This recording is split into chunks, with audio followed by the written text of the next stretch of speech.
Hello, the foodie যাযাবরের নতুন একটা ভ্লগে সকলকে স্বাগত জানাই। রান্না দেখে তো বুঝতেই পেরে গেছো আজকে কিসের রেসিপি নিয়ে চলে এসেছি। এটা হচ্ছে আমার মায়ের রেসিপি, চিকেন চাপ। কিভাবে বানাবো সেটা তোমাদের সাথে শেয়ার করতে চলে আসলাম। তাহলে তাড়াতাড়ি দেখে নাও কি কি মশলা লাগছে। পেঁয়াজ বাটা, আদা রসুন বাটা, কাঁচা লঙ্কা বাটা, পোস্ত, চালমগজ এবং কাজু বাদাম বাটা। আর মশলার মধ্যে কি কি লাগছে সেগুলো বলি। গরম মশলা গুঁড়ো, লাল লঙ্কার গুঁড়ো, কাশ্মীরি লঙ্কার গুঁড়ো, বিরিয়ানি মশলা, স্বাদ মতো নুন এবং চিনি। আর এটা চাপ বানানোতে আমাদের মেনলি লাগছে হলো ছাতু এবং গুঁড়ো দুধ। এটা দিতে হয় আর কি, চাপে দিলে বেশ ভালো লাগে খেতে। তো মশলাগুলো ভালো মতন তোমরা দেখে নিয়েছো।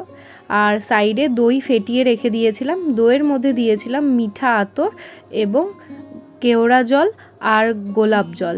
সেটা একদম অল্প পরিমাণেই দিয়েছিলাম, কারণ খুব একটা গন্ধ হলে না খেতে অতটাও ভালো লাগে না। এখানে ছিল 1 কেজির একটু কম চিকেন, আর চাপের পিস করে কাটানো ছিল না, কারি পিস করা ছিল, কারণ আমি ভাবিনি যে চাপ বানাবো, হঠাৎ খেতে ইচ্ছা করলো তাই জন্য চাপ সেদিনকে করলাম।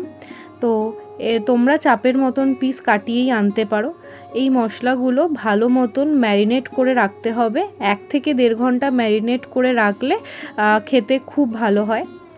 প্যানের মধ্যে নিয়েছিলাম হলো ঘি এবং সাদা তেল।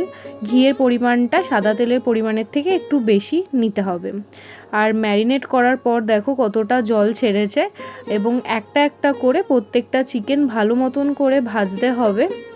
আর দেখতেই পাবে অনেকটা জল ছাড়বে, এক্সট্রা করে আলাদা কোনো জল দিতে লাগবে না। এবার তোমরা যেরকম গ্রেভি খাবে তার ওপর নির্ভর করছে। তো আমরা তো চাপে খুব একটা গ্রেভি খাই না, তো সেরকমভাবে আমরা আলাদা কোনো জল ইউজ করিনি। কালারটা দেখো কতটা সুন্দর লাগছিল। আর সাথে নিয়েছিলাম আলু বিরিয়ানি, আর চিকেন বিরিয়ানি করব ভেবেছিলাম, কিন্তু চাপটা করবার ইচ্ছা হয়েছিল। দেখা হচ্ছে নতুন একটা ভ্লগে। টাটা।